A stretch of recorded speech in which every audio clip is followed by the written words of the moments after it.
What's going on, YouTube? Hope everybody out there is having a great and fabulous day. Good morning, good afternoon, good night, pretty much. How the hell are ya?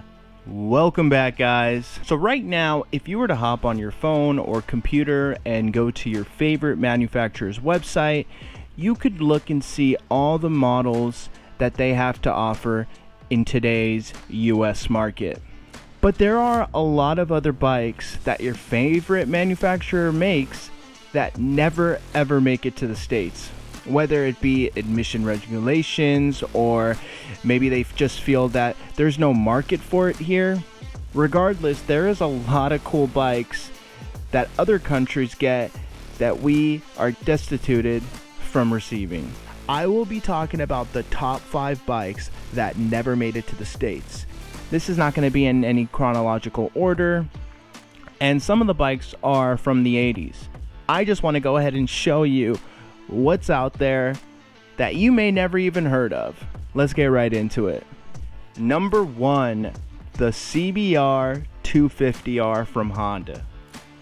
So Honda's current generation of the CBR250R is making strides with being the first modern small displacement supersport that features a host of top shelf goodies. Now, can we just start with the design aspect of this bike? I mean, good on Honda. This bike, looking at it, looks like a liter size bike, like a typical liter size bike. The 250's bodywork is absolutely stunning with those sharp lines giving it such an aggressive look.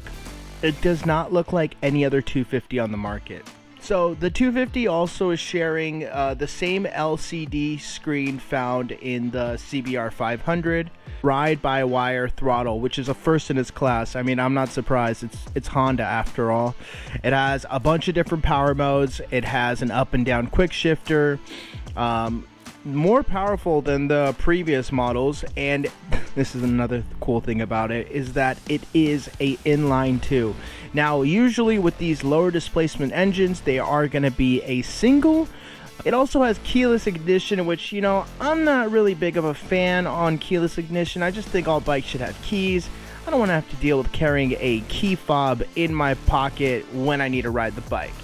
Now, it is producing a respectable 40 horsepower and right around 20 foot-pounds of torque.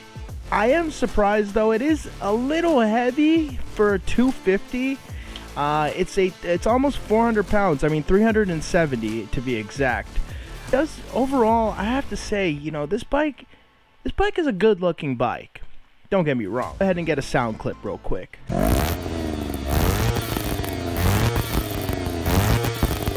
That sounds pretty good. Now, if you are drooling over this bike, I'm sorry.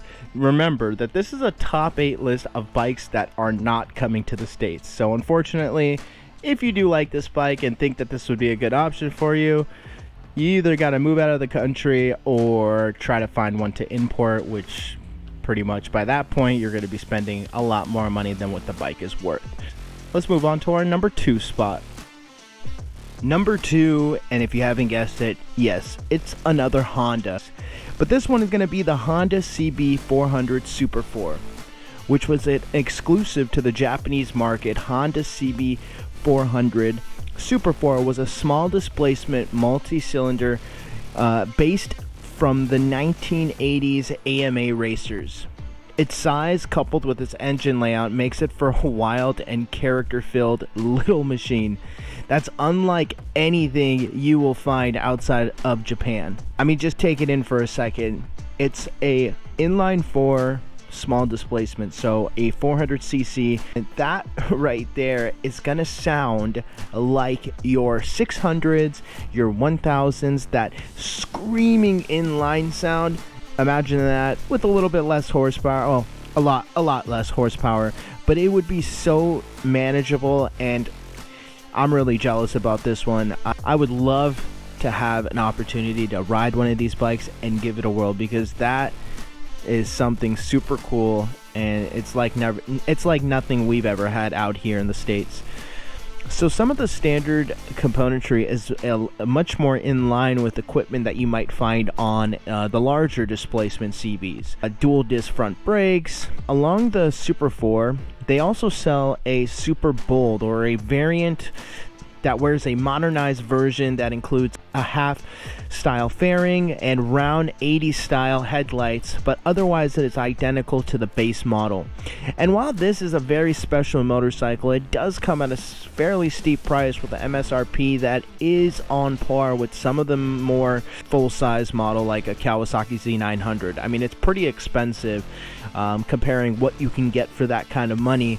You can get a lot more bike. Now the engine, like I mentioned, it's a 399cc dual overhead cam, inline 4, liquid cooled, producing a respectable 55 horsepower and almost 30 foot-pounds of torque. Remember, it's an inline 4, so torque on these bikes are not going to be its strong suit. It's weighing close to 450 pounds. Now, I really feel that Honda should have brought this bike out here to the States. I think it would do really well. Let's go ahead and give it a listen so you can kind of see what this bike sounds like, and if you're actually as mad as I am right now because we don't have it. So cue in the sound clip now.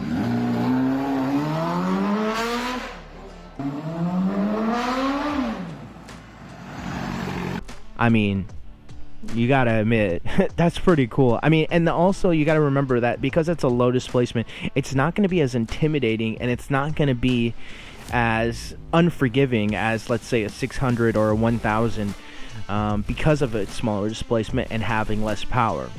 But it doesn't matter for you or me. If you live here in America, then unfortunately we never got it, and we never will, most likely. Number 3, the Kawasaki ZX 250R.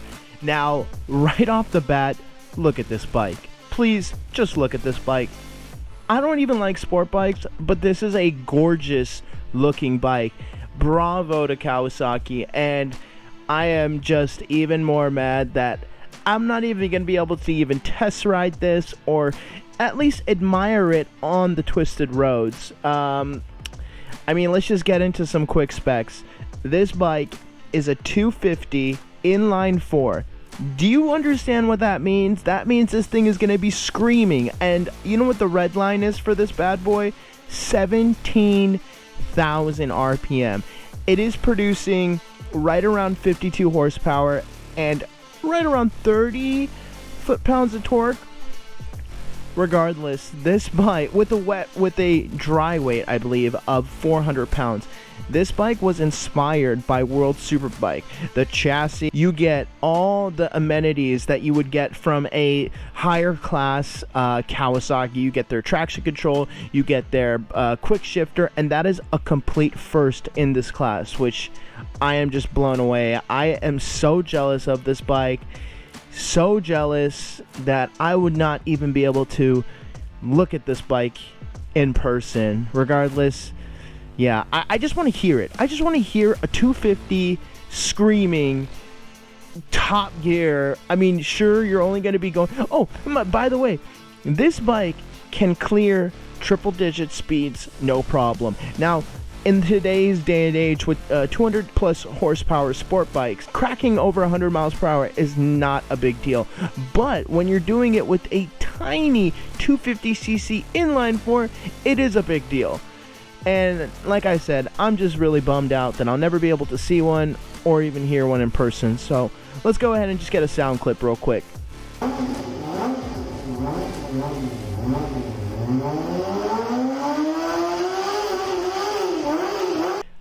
Man, I'm even more pissed off now after hearing that. But, you know, I did hear something that Kawasaki sent over some VINs for OT, the Department of Transportation, where they some VINs of a inline 4 400cc, so the ZX4R. I believe that has been confirmed to be coming to the States. But still, a 250 sounds amazing.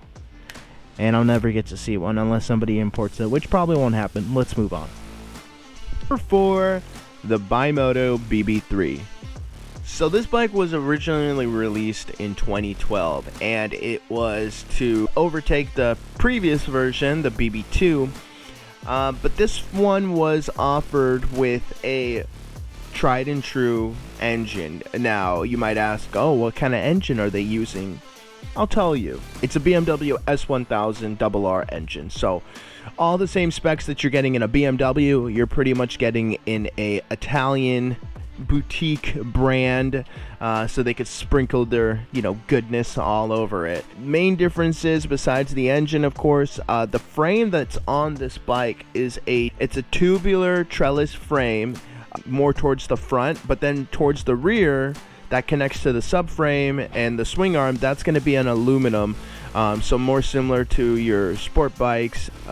Also, you're getting Brembo brakes. I mean, a lot of the same specs, I believe, that you're going to be getting on an S1000 RR, you're going to be getting on this bike. You are getting Öhlins, forged aluminum rims. I mean, I really don't have anything much to say about this. It just seems like a BMW S1000 RR, which it kind of is, because it even shares the same dash as a BMW. So, I mean, I'll go ahead and include a sound clip just because, whatever, I'm doing it for every one of them. So go ahead and take a listen for yourself, see what you think.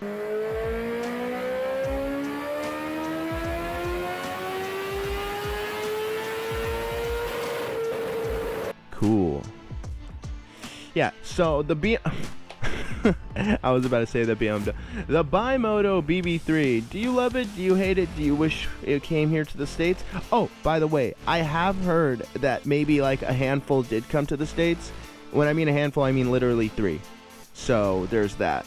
But yeah, let me know what you guys think about this. Do you love it? Do you hate it? Do you wish it was here? I personally don't care. Let's move on. Number 5, the Virus 986 M2 Moda Strada. Now, just look at this thing. I don't even know where to start with it. Right now, I am just blown away. Look at every bit of this bike. The components, the linkages. Is that? Oh my God. No, this bike is a street legal bike. Look at the buttons. What the hell is going on right now? I do not understand what is going on with this bike. This is a street legal bike? Oh my God, wow. Look, there's no forks. So this bike, if you haven't guessed it already, it uses what's, like a hub system in the front. So it has one shock mounted in the front, and it also has a rear shock mounted in the back horizontally.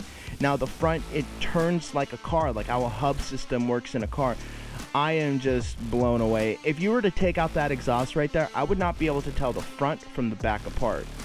Now, as far as the engine goes, they have to be using, they are using a CB400 engine, because if they wanted to develop their own engine, Jesus Christ, look at that front end, oh my God. If they wanted to be developing their own engine, that would take so much money. I do not understand how this company, Virus, thinks to make a bike like this, and do they even ever make any money off of something like this? Doesn't seem possible.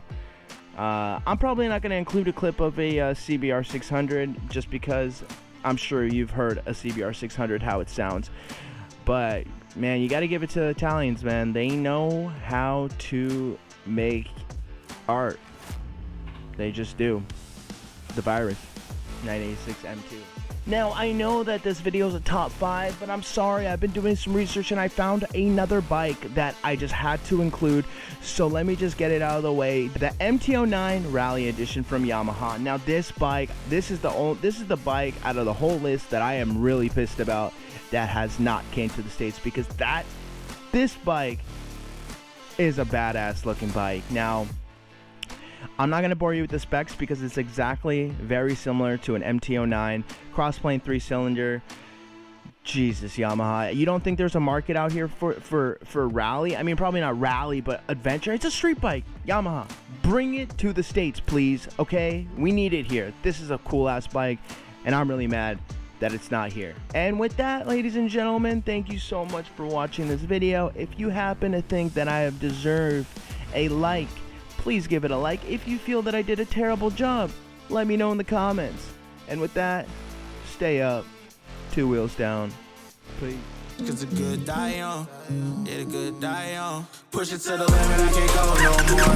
Red light, no way, I'm coming back home. Long dirt road all on my own. I'ma be the greatest, all my name in the stone. Write my name in the stone. Yeah, I'm coming back.